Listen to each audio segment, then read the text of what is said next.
Estamos conectados contigo donde quiera que estés. Descarga nuestra app como BDM Radio, disponible en cualquier sistema operativo. Nos encuentras como BDM Radio. BDM Radio, contenido global para rediseñar tu mente. Sí, señor, y de rediseñar a tu mente se trata, y por eso le damos la bienvenida a Lidben Sánchez de SOS Adolescentes, que se incorpora al programa con el segmento y con su segmento, o sea, no es cualquier segmento, es el de ella. Es de ella, sí. Y vamos a conversar un poco acerca de un tema que es muy sensible, muy, muy, muy sensible, y del que uno siempre se está cuidando y uno siempre está pendiente, y es el de la pedofilia. Bienvenida, Lidben, a tu segmento. Muchísimas gracias, muy buenos días, ¿cómo están ustedes en este día tan lluvioso y con tanta flojera? ¿Qué te pareció esa presentación tan elocuente y tan formal además?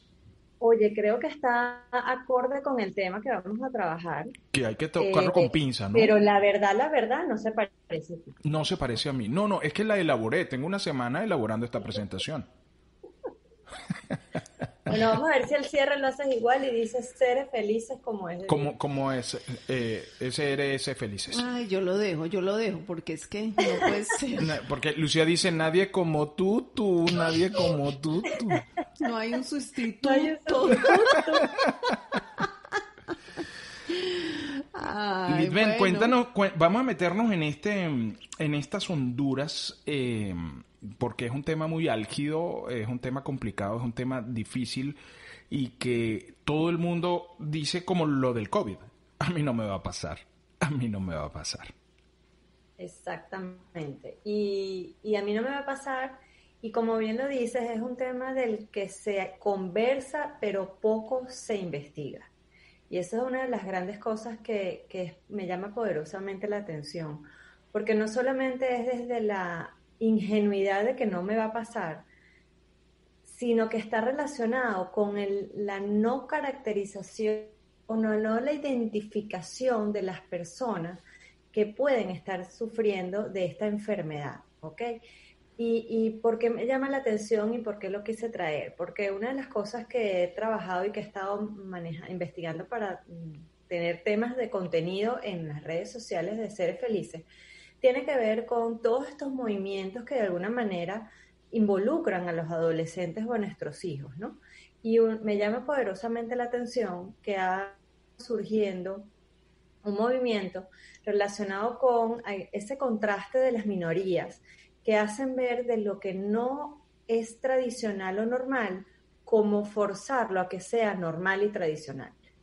¿A qué me refiero? A que ha surgido un movimiento de personas que sufren de esta enfermedad porque está categorizado como una enfermedad, y por consiguiente a veces cuando la enfermedad no es tratada y se sigue como un comportamiento humano natural, es cuando obviamente ya incurren en delitos que obviamente los llevan a la cárcel y están penados por la ley, ¿no? Uh-huh. Sin embargo, vuelvo otra vez al mundo de lo que es las minorías o los grupos minoritarios que están queriendo ver o están queriendo generar campañas a través de redes sociales, a través de movimientos visibles y físicamente agrupados, que hablan de que la trastorno de la pedofilia es un gusto, es una preferencia sexual, así como lo pudiera ser el mundo de la homosexualidad o el mundo de de cualquier otra desviación de lo normal, ¿no? Uh-huh. Para mí esto genera una alerta, y lo he compartido y lo he revisado incluso con muchos colegas, no solamente coaches, sino psicólogos y psiquiatras que han tratado este tema, porque el hablar de querer legalizar o querer normalizar algo que está relacionado con algo tan sensible y tan cercano como es la pedofilia, genera, desde mi vista, una transversa lo que es el mundo. ¿Qué es? Una aberración. Es una aberración, esa es la palabra exactamente. ¿Por qué? Porque el trastorno pedófilo se caracteriza por la presencia de fantasías, impulsos, comportamientos sexuales excitantes y además recurrentes, o sea, se mantienen y forman parte de tu vida, pero está relacionado con niños o con personas generalmente menores de 13 años. Imagínate. ¿Okay? Y esta persona que puede ser caracterizada como pedofilia es mayor de edad. ¿Ok? Y aquí quiero hacer una pequeña diferenciación. No tiene que ver con el tema de abuso infantil, que eso es distinto. ¿Ok? Abuso infantil puede ser visto como un acto de violencia. El tema de la pedofilia es que son personas que se excitan y que su vida sexual está únicamente relacionada con el proceso de excitación a través de la atracción de niños o niñas, Ujú. y en algunos casos incluso es lo que se llama la pedofilia mixta, que es niños, niñas y adultos. O sea, es el mundo del todo, ¿ok? Wow. Donde caben niños, niñas y adultos. Pero los que son pedófilos absolutos es únicamente con niños y niñas, ¿ok? Entonces, ¿cómo se puede diagnosticar cuando esas personas sienten angustia o son menos capaces de llevar su vida normal porque sienten atracción por niños? Y eso es un impulso que no pueden controlar. Entonces, ¿qué está presente en este momento? Que nuestros hijos están más expuestos a tecnología, al mundo abierto del Internet, donde el poner una foto, donde el exponer una forma de vida, una historia en sus redes sociales personales, los expone a que cualquier persona utilice ese material siempre y cuando no hayan los controles parentales o las restricciones relacionadas con cuentas privadas, etcétera, etcétera, que sean expuestos para que cualquier persona con estas características haga uso de ese material. Y es allí donde yo veo la línea y la importancia de que nos eduquemos en relación a este tema. Que no es que el pedófilo es aquel que estuvo en la cárcel porque fue descubierto. No, es que cualquiera puede ver, o sea, cualquiera puede estar inmerso en ese mundo sin saber directamente que tiene esa enfermedad. Y aquí quiero hacer un inciso pequeño porque yo tengo una alumna, y siempre pongo los ejemplos de mis alumnos porque los tengo ahí cerquita, que fue abusada por uno de sus tíos. Y entonces, y no solamente ella, sus primas, y ninguna dijo nada porque eran muy chiquitas, y entonces él solamente les decía, tu mamá se va a enojar contigo, y las tuvo todo el tiempo les decía cosas para hacerlas sentir mal a ellas y hacerlas sentir culpables a ellas.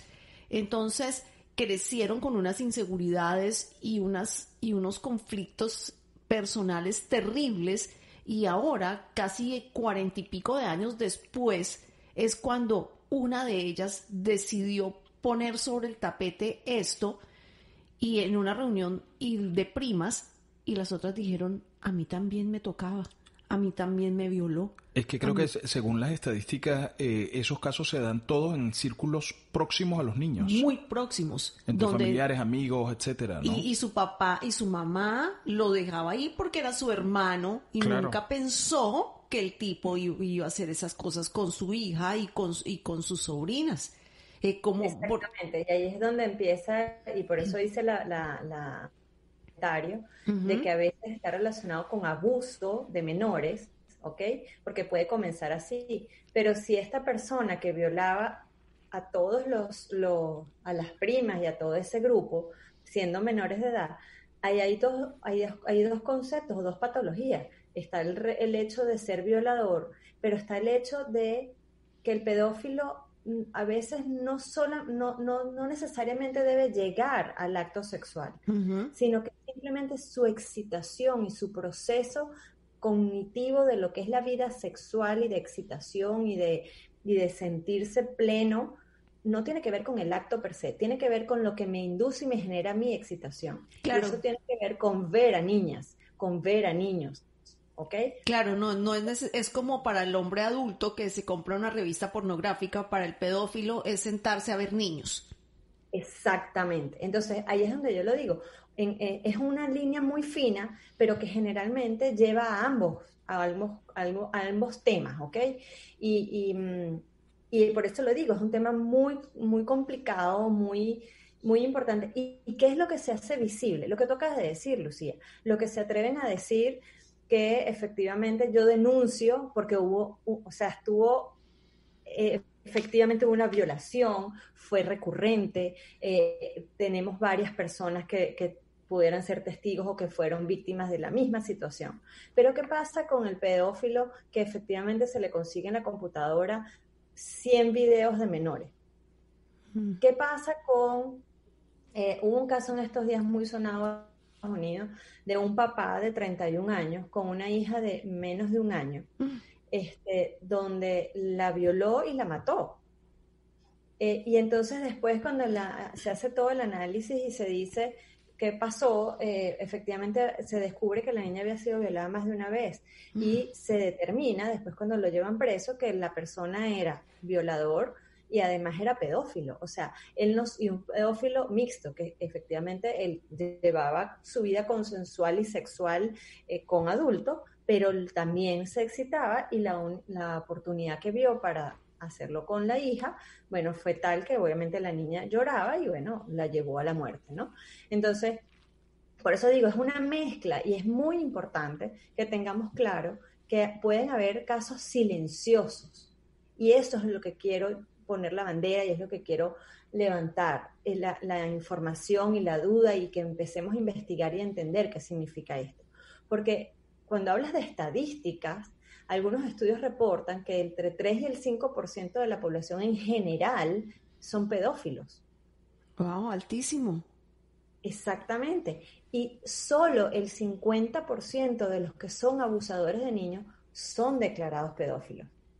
Los otros 50 puede ser que no lo sean, pero efectivamente porque no han sido descubiertos o porque no hayan concretado el hecho desde el punto de vista de la acción sexual, la violación o efectivamente el contacto, ¿ok? Con una víctima. Lidben, perdón, continúa, que es importante lo que estás entonces diciendo. tenemos que estar muy, muy, muy presentes y muy, muy alertas en los temas relacionados vuelvo, insisto, a todo lo que tiene que ver con la exposición de fotografías, de videos de nuestros hijos, porque más allá de cuidarlos, los tenemos que proteger de esta gente, de estas personas que son, vuelvo, insisto, es una enfermedad multifactorial, pero es una enfermedad que existe, ¿ok? O sea, y que está presente, y además lo que a mí más me preocupa o me ocupa es que es silencioso.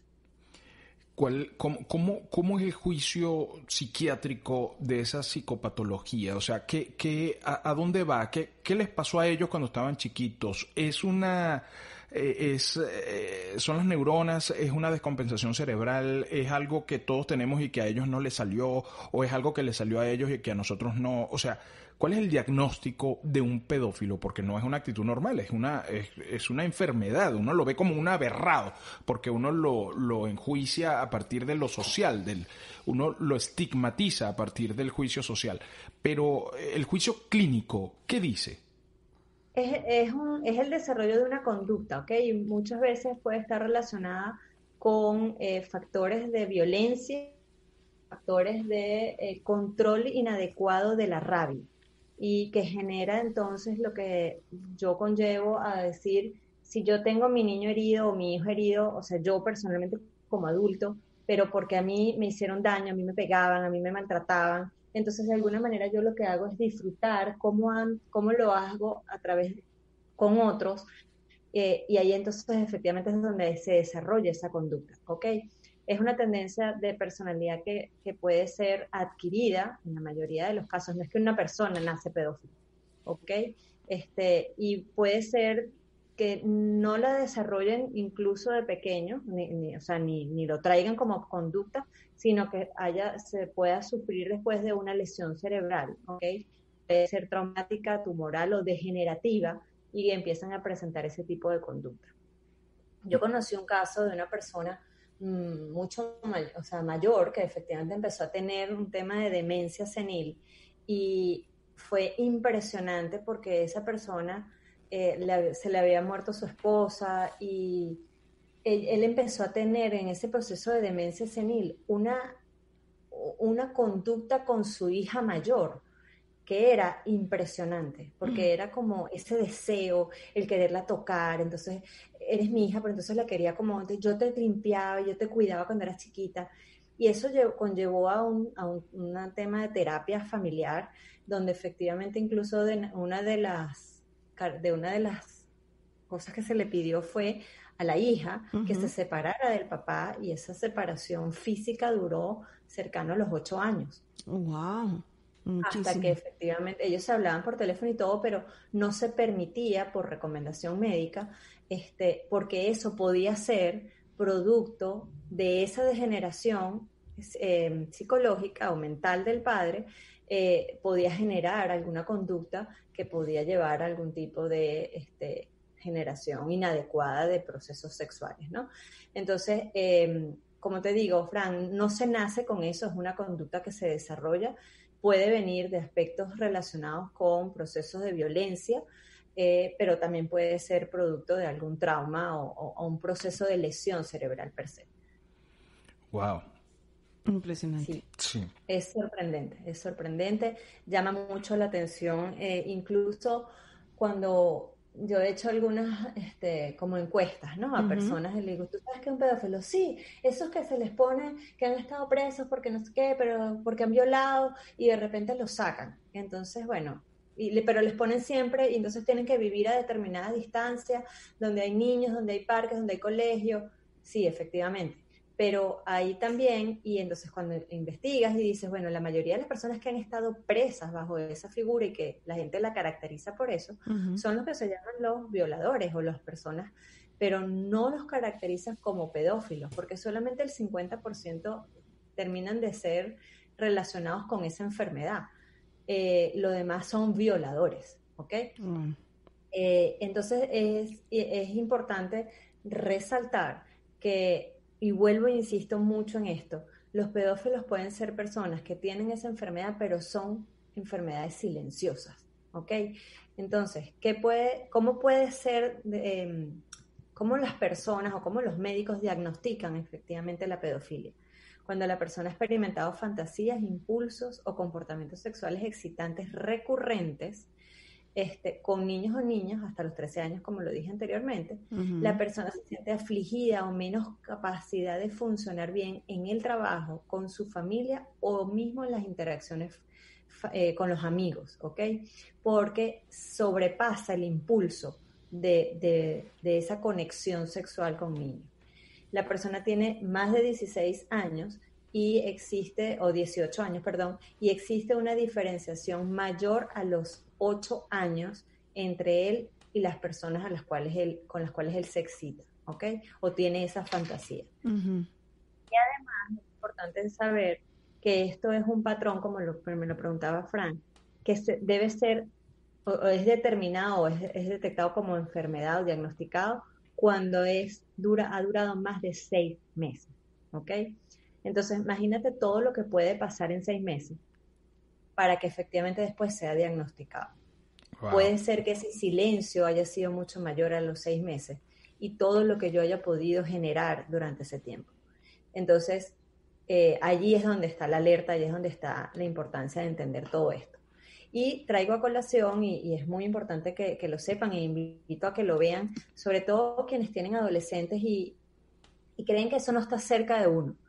Que vean el documental que está en Netflix de la vida de Jeffrey Epstein. Oh, sí. Lapidario, es lapidario, sí.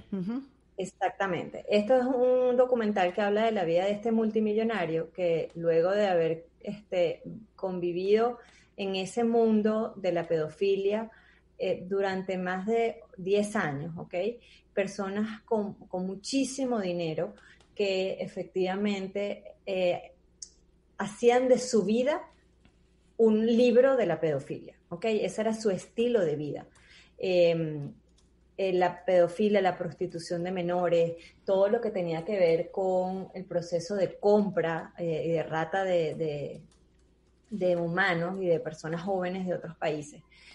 ¿A través de qué? A través del proceso de envolverlos en que si tú me gastas esos servicios, yo te pago la universidad, te doy una oportunidad en este país, te doy trabajo, te doy techo, te doy comida.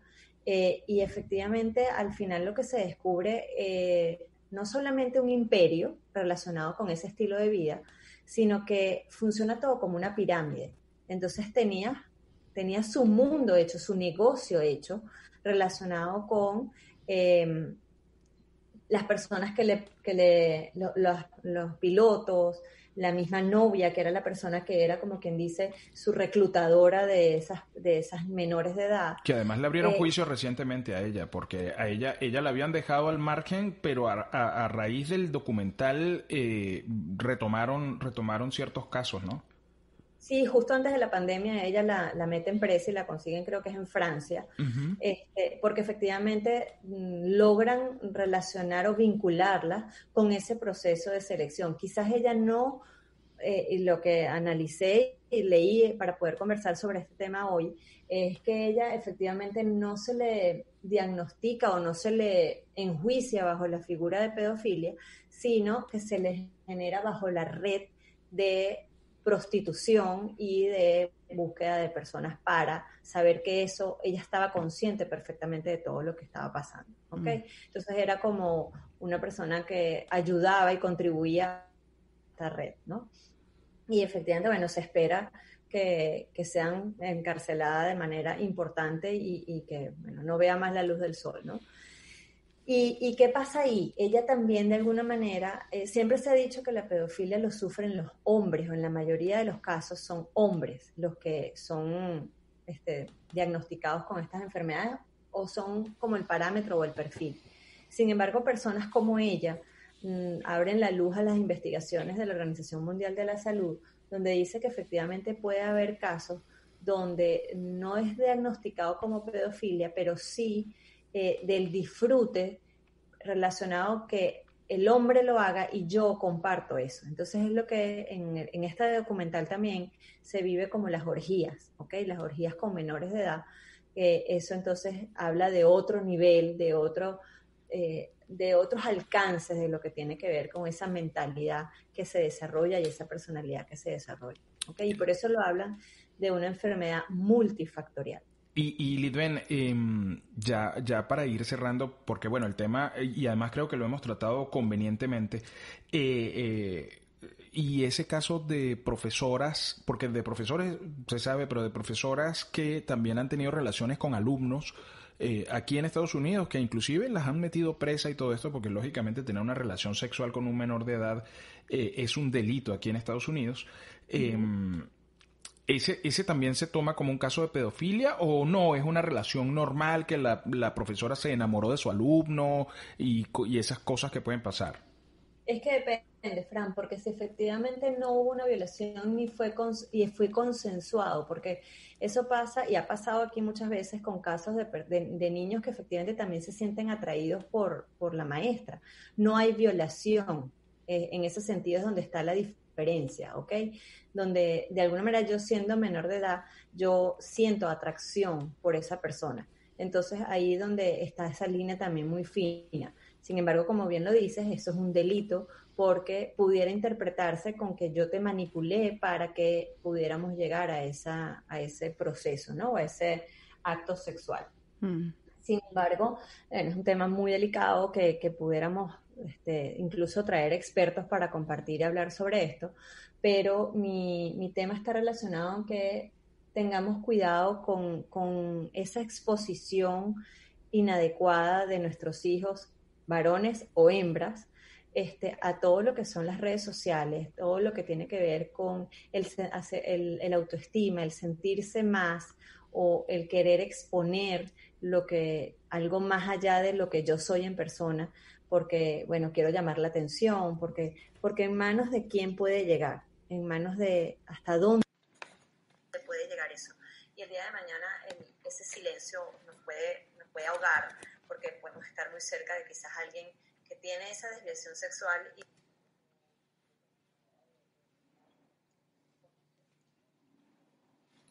Pues es un tema, yo estoy aquí escuchando. Yo estoy sin palabras. Sí, yo no puedo. que es muy complejo, gravísimo.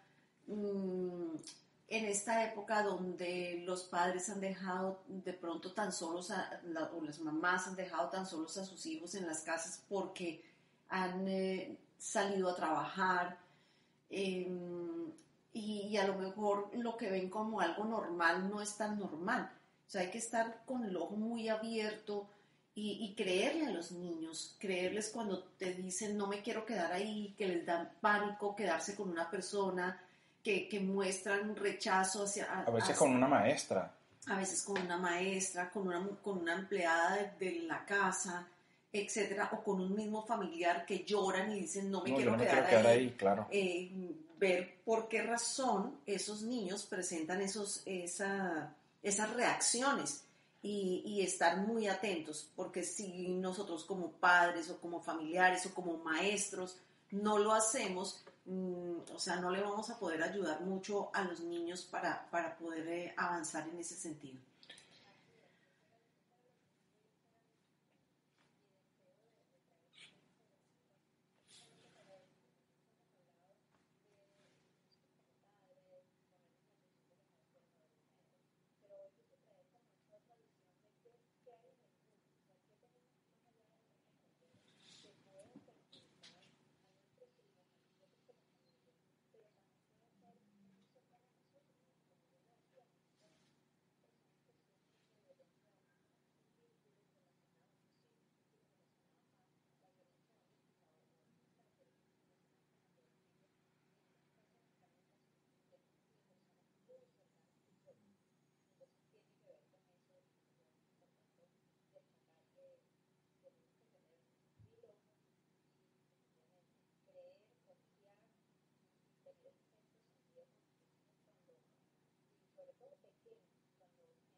Uh-huh.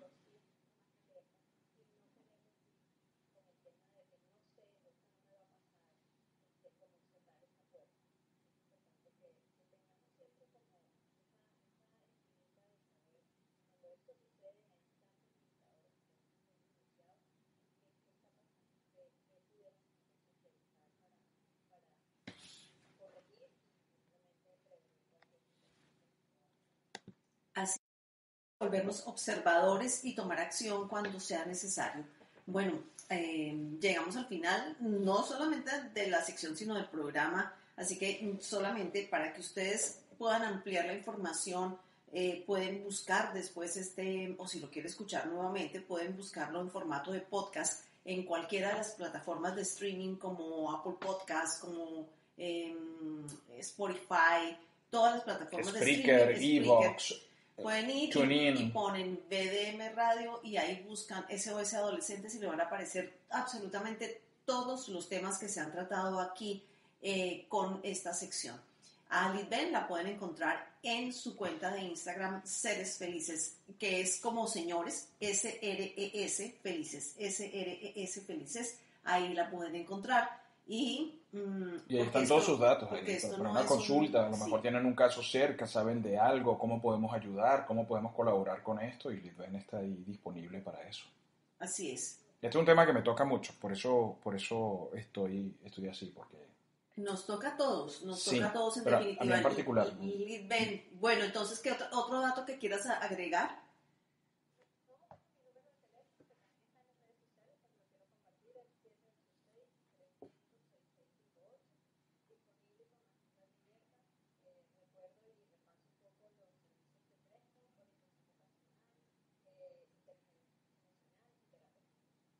Eso. Entonces, todos necesitamos algo de eso, más en estos momentos tan complicados por los que estamos pasando. Así que no lo podemos dejar a la deriva, sino que hay que buscar ayuda. Litben, feliz día y muchísimas gracias por por haber traído a la mesa hoy este tema tan interesante.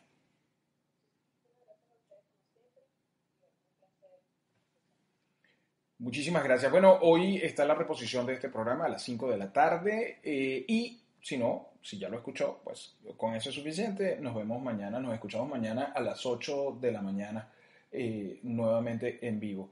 Esto es Dale Play Miami y después de nosotros, las noticias.